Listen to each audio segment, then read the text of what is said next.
Hello बच्चों, आज class 11th के इस वीडियो में एक नया चैप्टर लेके खड़ा हूँ, इक्विलिब्रियम। जैसा कि हम लोग जानते हैं क्लास 11th में 2-3 चैप्टर काफ़ी इंपॉर्टेंट होते हैं हमारे +2 लेवल के लिए, 11th के एग्ज़ाम के लिए, बोर्ड एग्ज़ाम के लिए, यहाँ तक कि मेंस और पीएमटी एग्ज़ाम के लिए भी। थर्मोडायनेमिक्स, इक्विलिब्रियम के एनसीईआरटी में आपके 73 से 74 क्वेश्चन है। एक बड़े चैप्टर होते हैं तो इसको हम लोग पार्ट बाय पार्ट करके देखेंगे। लेकिन आज फर्स्ट क्लास में मैं सबसे पहले देखता हूँ इक्विलिब्रियम होता क्या है, व्हाट इज इक्विलिब्रियम। लेकिन इक्विलिब्रियम जानने से पहले हमको पहले ये जानना होगा कि हमारा केमिकल रिएक्शन दो नेचर का होता है, या तो वो रिवर्जिबल हो सकता है या वो इरिवर्जिबल हो सकता है। तो सबसे पहले हम लोग जानते हैं रिवर्जिबल रिएक्शन। रिवर्सिबल रिएक्शन मतलब the chemical reaction which produce in both direction, जो केमिकल रिएक्शन हमारे दोनों डायरेक्शन में प्रोसीड करता है, such type of reaction are called reversible reaction. For example, अगर रिएक्टेंट से प्रोडक्ट बन रहा है तो प्रोडक्ट से वो रिएक्टेंट दोबारा बन जाएगा। रिएक्टेंट से प्रोडक्ट, तो प्रोडक्ट से रिएक्टेंट अगर बन रहा है, रिएक्टेंट से प्रोडक्ट फॉर्म कर रहा है, आप प्रोडक्ट से रिएक्टेंट भी फॉर्म कर रहा है, तो इस टाइप के रिएक्शन को हम लोग कहते हैं reversible reaction. The chemical reaction which proceed in both direction, जो दोनों डायरेक्शन में प्रोसीड करता है। और ये दोनों के बीच में हम लोग यूज करते हैं ये symbol, reversible symbol. For example, nitrogen and hydrogen both react together, it form ammonia. ये अमोनिया फॉर्म करता है, लेकिन अमोनिया डिकम्पोज होकर फिर से N2+H2 फॉर्म करेगा। This is reversible reaction. Reactant से प्रोडक्ट, प्रोडक्ट से रिएक्टेंट, ये हो गया फॉरवर्ड रिएक्शन और ये हो गया बैकवर्ड रिएक्शन। आगे चला तो फॉरवर्ड, पीछे आया तो backward reaction. Again PCl3 and chlorine, when these two react it form PCl5। Forward में PCl5 बना, लेकिन बैकवर्ड रिएक्शन में PCl5 डिकम्पोज होकर PCl3 + Cl2 देने लगा। बैकवर्ड रिएक्शन, ये फॉरवर्ड और ये backward reaction. N2O4 decomposed, it gives NO2 और NO2 रिफॉर्म करके बनाता है मेरा N2O4। ये हमारी ब्राउन कलर की होती है। तो such reactions are called reversible reaction. और रिवर्सिबल रिएक्शन में ये सिंबल हम लोग यूज करते हैं, which proceed in both direction. जबकि बहुत सारे केमिकल रिएक्शन इरिवर्सिबल नेचर के होते हैं। जैसे अगर एक बार दूध से दही बन गया तो दही से दूध नहीं बन सकता है, इट इज इरिवर्सिबल। मतलब जो जिसको इस डायरेक्शन से हम लोग यूज करेंगे। रिएक्टेंट से अगर प्रोडक्ट बन गई तो प्रोडक्ट से रिएक्टेंट दोबारा रिफॉर्म नहीं कर सकता है। Reaction are called irreversible reaction. और रिवर्सिबल रिएक्शन का एक और नेचर होता है कि रिवर्सिबल रिएक्शन नेवर कंज्यूम, वो कभी कंज्यूम नहीं होता है, क्योंकि रिएक्टेंट से प्रोडक्ट बन रही है, अब प्रोडक्ट से रिएक्टेंट बन रही है, तो रिएक्टेंट ऐसा नहीं है कि कभी पूरी तरह से खत्म हो जाएगी, क्योंकि रिएक्टेंट से प्रोडक्ट जा रही है, लेकिन प्रोडक्ट भी दोबारा फॉर्म करके रिएक्टेंट में आ रहा है। तो रिवर्सिबल रिएक्शन नेवर कंज्यूम। और ग्राफ अगर मैं देखूँ तो ये मेरा टाइम है और ये मेरा कंसंट्रेशन है। तो रिएक्टेंट का कंसंट्रेशन 0 टाइम पे मैक्सिमम, अब प्रोडक्ट का 0, क्योंकि जब रिएक्शन हम स्टार्ट करते हैं तो उस समय प्रोडक्ट तो हमारा 0 है, लेकिन सारे का सारा कंसंट्रेशन रिएक्टेंट का होता है। तो टाइम के साथ रिएक्टेंट का कंसंट्रेशन घटना और टाइम के साथ प्रोडक्ट का कंसंट्रेशन बढ़ना, दिस इज रिवर्सिबल नेचर कि रिएक्शन दोनों डायरेक्शन से हो रही है, फॉरवर्ड भी है, बैकवर्ड भी है। तो जो रिएक्टेंट से प्रोडक्ट जाएगा, रिएक्टेंट से प्रोडक्ट जाएगा तो ये फॉरवर्ड हो गई, अब प्रोडक्ट से रिएक्टेंट आएगा तो ये बैकवर्ड हमारी हो गई। Reactant never consume in reversible reaction. जबकि कुछ रिएक्शन हम लोग देखते हैं इरिवर्सिबल नेचर के। इरिवर्सिबल रिएक्शन मतलब जो रिएक्टेंट से प्रोडक्ट बने और प्रोडक्ट से रिएक्टेंट ना बने। जैसे जो आपने एग्जांपल देखा था दूध से दही, लेकिन दही से दूध कभी नहीं बनेगा, रिएक्टेंट से प्रोडक्ट। उसके बीच में ये यूज करते हैं simple arrow, HCl + NaOH, when these two react it form NaCl and H2O, but NaCl और H2O दोबारा कभी नहीं बना सकता है NaCl, NaOH and HCl। तो रिएक्टेंट से प्रोडक्ट तो बनता है, बट प्रोडक्ट से रिएक्टेंट नहीं बनता है। Irreversible reaction. अगर मीथेन को मैं बर्न कर दूं तो ये बना दिया CO2 + H2O, but CO2 H2O से मीथेन ऑक्सीजन नहीं बन सकता है। These are irreversible reaction. Reactant से प्रोडक्ट, बट प्रोडक्ट से नेवर रिएक्टेंट। रिएक्टेंट यहाँ पर कंज्यूम होता है क्योंकि रिएक्शन हो रही है, एक समय तो खत्म होगी। तो reactant completely consume at a time, किसी टाइम पर रिएक्टेंट पूरी तरह से कंज्यूम हो जाता है। अगर मैं रिएक्टेंट रखूँ तो किसी टाइम पर धीरे धीरे टाइम जब हमारी बढ़ते रहती है तो रिएक्टेंट खर्च होते होते एक समय रिएक्टेंट 0 तक आ जाएगा। तो इस रिएक्शन में रिएक्टेंट कंज्यूम होता है, रिएक्टेंट किसी टाइम पे कंज्यूम हो जाती है, 0 पे आ गई, तो दिस इज रिवर्सिबल और इरिवर्सिबल। बट यहाँ पे एक नोटिस करने वाली बात है कि अगर रिवर्सिबल रिएक्शन को क्लोज अगर ओपन कंटेनर में करें तो भी इरिवर्सिबल नेचर की हो जाती है। अगर रिएक्शन रिवर्सिबल हो तो ठीक है, रिएक्टेंट पूरी तरह से कंज्यूम नहीं होगा, लेकिन अगर उसको हम कुछ ओपन कंटेनर में करें, फॉर एग्जांपल अगर हम सोच लेते हैं कि जैसे ये रिएक्शन है N2+H2 गिव्स अमोनिया, और अमोनिया अगर फॉर्म कर रहा है, अरे गैसियस नेचर में है, अगर कंटेनर मेरा ओपन है तो स्केप आउट हो जाएगी, और जब स्केप आउट हो जाएगा तो दोबारा प्रोडक्ट बनाने के लिए अवेलेबल नहीं रहेगा। तो रिवर्जेबल रिएक्शन को अगर ओपन कंटेनर में कराई जाए तो वो भी इरिवर्जेबल नेचर की हो जाती है। If reversible reaction carried out in open container then it behave as a irreversible reaction. अगर किसी रिवर्जेबल रिएक्शन को ओपन कंटेनर में मैं कर दूं तो वो भी इरिवर्जेबल नेचर का हो जाता है, क्योंकि रिएक्टेंट कुछ कंज्यूम हो जाती है that is not available there to form product again. तो हम लोगों ने देखा रिवर्जेबल और इरिवर्जेबल रिएक्शन क्या होती है। अब हमारा बात आता है कि इक्विलिब्रियम होता क्या है, व्हाट इज इक्विलिब्रियम। तो इक्विलिब्रियम को हम लोग बहुत तरीके से समझ सकते हैं। फॉर एग्जांपल जैसे मान लीजिए कि ठंडा के टाइम में सराउंडिंग का टेम्परेचर काफ़ी कम है और हमारा बॉडी टेम्परेचर हम लोग किसी रजाई के अंदर में होते हैं, काफ़ी मेंटेन होता है। जैसे मैं रजाई हटा के बाहर में आता हूँ तो हमारा बॉडी है हाई टेम्परेचर पे, सराउंडिंग का लो टेम्परेचर है, हमारा बॉडी हीट लूज करेगा उस केस में, और तब तक हीट लूज करता रहेगा जब तक सराउंडिंग हम लोगों को अपने टेम्परेचर पे ना ला दे। लेकिन हम लोग ये करते नहीं, हम लोग भाग जाते हैं, हम लोग अंदर जाते हैं, कपड़ा पहनते हैं। तो this is called thermal equilibrium, कि कोई दो डिफरेंट टेम्परेचर वाली बॉडी को एक कंटैक्ट में अगर हम लोग ला दें तो high temperature body heat lose करेगा, low temperature body heat gain करेगा, और तब तक ही प्रोसेस होता रहेगा जब तक दोनों बॉडी का टेम्परेचर इक्वल ना हो जाए। This word is called thermal equilibrium. ऐसे इक्विलिब्रियम हमारे लगभग सभी जगह पे होते हैं। इक्विलिब्रियम के कुछ एग्जांपल, एक बकेट, एक दूसरा बकेट, इसको मैंने किसी पाइप से कनेक्ट कर दिया और बीच में एक मैंने टैप लगा दिया, इसमें मैंने पानी पूरी तरह से फील की, इसको मैंने एम्प्टी छोड़ा। अगर मैं इसका टैप को ओपन करूं तो पानी इधर से इधर फ्लो करेगा और तब तक फ्लो करता रहेगा जब तक दोनों के पानी का लेवल एक ना हो जाए। लेकिन जिस समय दोनों के पानी का लेवल एक हो गई, पानी फ्लो करना बंद कर देगा। इट इज ऑल्सो इक्विलिब्रियम, क्योंकि उस समय जितना पानी इस बीकर से इसमें आ रहा है उतना ही पानी इस बीकर से इस बीकर में आ रही है। यहाँ भी इक्विलिब्रियम एग्जिस्ट हो गई। बट इक्विलिब्रियम का सबसे बेस्ट एग्जाम्पल इसमें आपको समझ में आएगी। जैसे एक बकेट को मैंने किसी ऊंचाई पे रखा, उसमें एक नल से पानी आ रही है और उस बकेट में भी एक नल मैंने लगा दिया जिसका पानी नीचे गिर रहा है। तो इस बकेट में पानी आ रही है, इससे भी पानी बाहर जा रही है। लेकिन अगर ये पानी गिरने का रेट और ये पानी गिरने का रेट आपस में अगर बराबर हो जाए तो बकेट का पानी एक लेवल में मेंटेन हो जाएगी, क्योंकि जितना पानी बकेट से बाहर जा रही है उतना ही पानी बकेट के अंदर भी आ रही है। मतलब ना तो पानी का लेवल बढ़ेगा ना तो पानी का लेवल घटेगा। This is equilibrium. इससे ये पता चलता है कि बकेट में पानी आ रही है और जा रही है, बट फिर भी उसका हमारा मेंटेन है, हमारा लेवल ना तो बढ़ रहा है ना तो घट रहा है। This is equilibrium. क्योंकि रिएक्शन हो रही है, फॉरवर्ड भी हो रही है, बैकवर्ड भी हो रही है, इधर से भी पानी आ रही है, इधर से भी पानी जा रही है, बट फिर भी इसका लेवल कांस्टेंट है। तो रिएक्शन आर डायनेमिक। इक्विलिब्रियम के टाइम में रिएक्शन डायनेमिक होता है। ऐसा नहीं कि यहाँ पर पानी आना बंद हो गया या जाना बंद हो गया, पानी जा भी रही है, पानी आ भी रही है, बट जिस लेवल से पानी आ रही है उसी लेवल से पानी बकेट से बाहर भी जा रही है। So this is equilibrium. यहाँ पे इक्विलिब्रियम को समझा जा सकता है। अब इक्विलिब्रियम तो समझ में आ रही है कि जहाँ पर rate of forward, rate of backward दोनों बराबर हो जाए, फॉरवर्ड में होने वाली रिएक्शन, बैकवर्ड में होने वाली रिएक्शन का रेट बराबर हो जाए। लेकिन इक्विलिब्रियम के कुछ प्रॉपर्टीज होते हैं। प्रॉपर्टीज ऑफ इक्विलिब्रियम, कुछ important point. Properties of equilibrium, पहला, at the time of equilibrium, equilibrium के टाइम पे concentration of each reactant and product is constant. Mind करने वाली पॉइंट है। At the time of equilibrium concentration of each reactant and product must be constant. जैसे अगर concentration अगर मैं देखूं तो रिएक्टेंट का मैक्सिमम, प्रोडक्ट का मिनिमम, तो टाइम के साथ रिएक्टेंट का कंसंट्रेशन घटा, कांस्टेंट हो गई।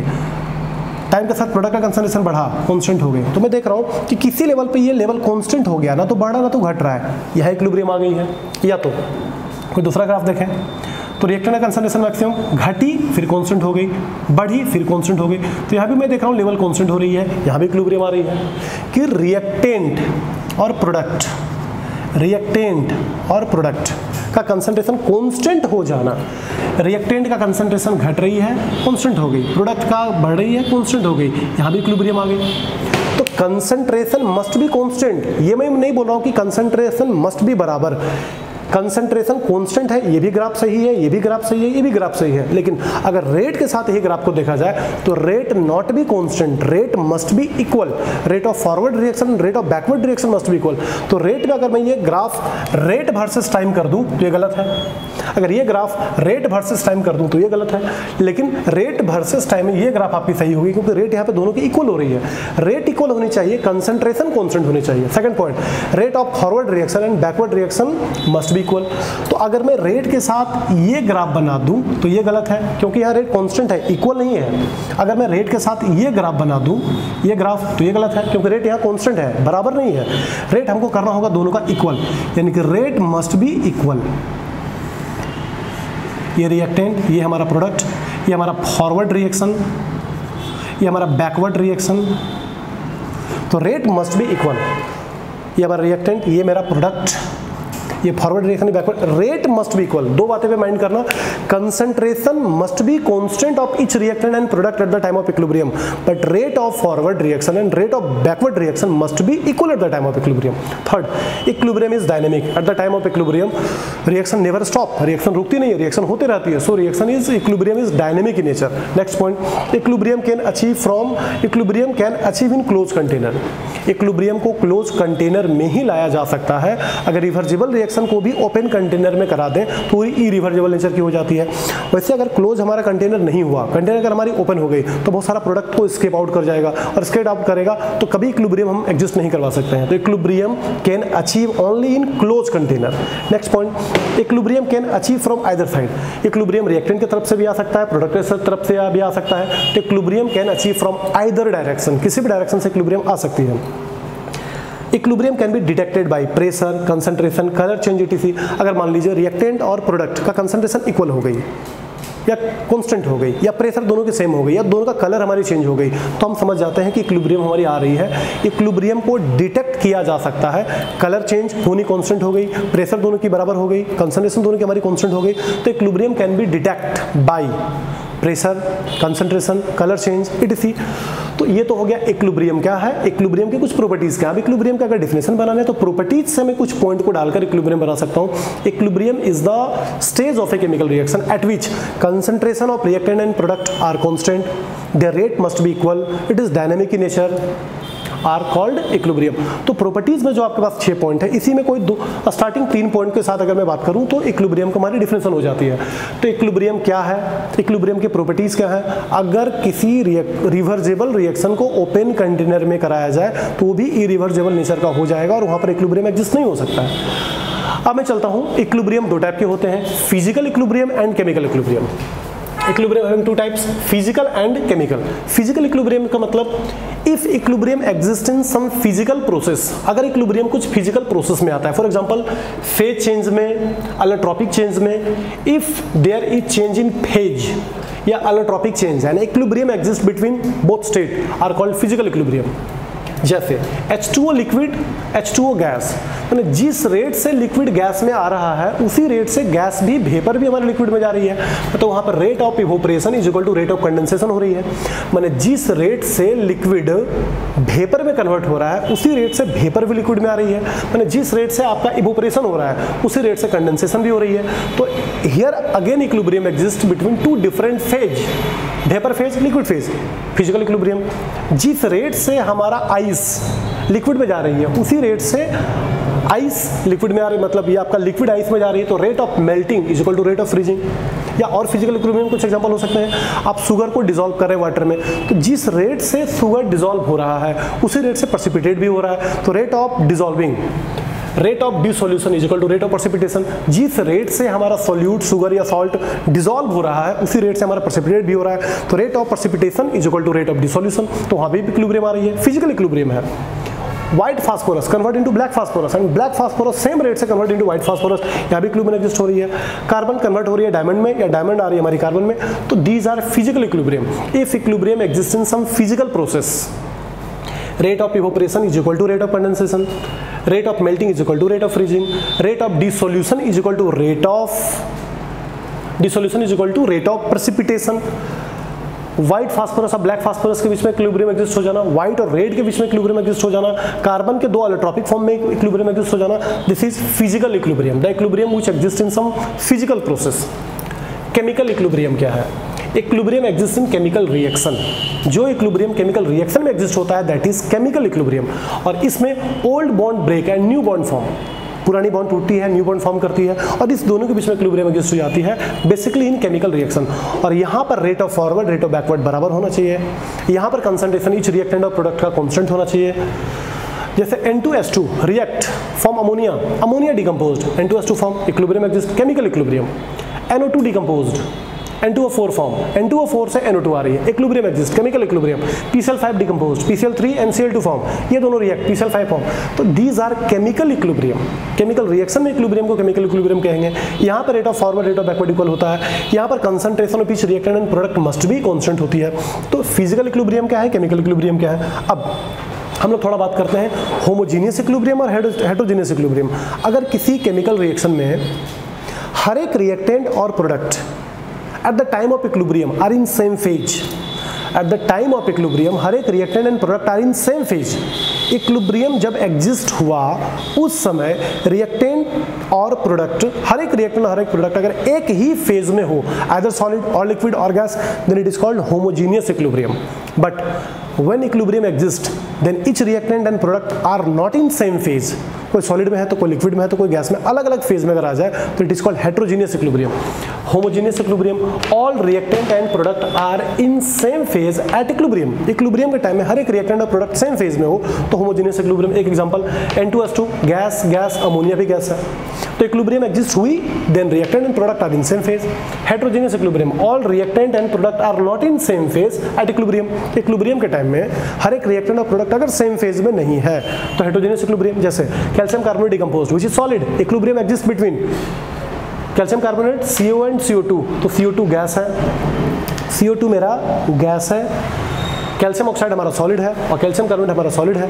तो सर यहाँ पर मैं देख रहा हूँ कि जब इक्विलिब्रियम एग्जिस्ट हुआ तब reactant product not in same phase, homogeneous equilibrium में reactant product are in phase. तो आज के इस वीडियो में हम लोगों ने देखा इक्विलिब्रियम क्या है, इक्विलिब्रियम के प्रॉपर्टीज क्या हैं, इक्विलिब्रियम रिवर्सिबल इरिवर्सिबल एक्शन क्या करता है। माइंड करने वाली बात है, at the time of equilibrium rate of forward reaction and rate of backward reaction must be equal, concentration of reactant and product must be equal. अगर किसी रिवर्सिबल रिएक्शन को ओपन कंटेनर में कराई जाए तो वहां इक्विलिब्रियम कभी नहीं आ सकता है। और first of all what is equilibrium, equilibrium होता क्या है। Equilibrium is the stage of a chemical reaction और a process at which rate of forward rate of backward become equal, concentration of which reactant and product become same, measurable property become constant. जैसे measurable property आपका colour change हो रही है, pressure हो रही है, concentration हो रही है, ये सब अगर कांस्टेंट होता है देन इक्विलिब्रियम एग्जिस्ट। अब इक्विलिब्रियम के बारे में नेक्स्ट वीडियो में हम लोग बात करेंगे लॉ ऑफ मास एक्शन, जो कि काटो गुलवर्ग पीटर वागे के द्वारा दिया गया रूल है। This is law of mass action. उसमें हम लोग जस्ट क्रिएट करेंगे KC, इक्विलिब्रियम कांस्टेंट क्या होता है। Very important topic for equilibrium. Next video में मिलता हूं इक्विलिब्रियम कांस्टेंट के साथ। Thank you for watching.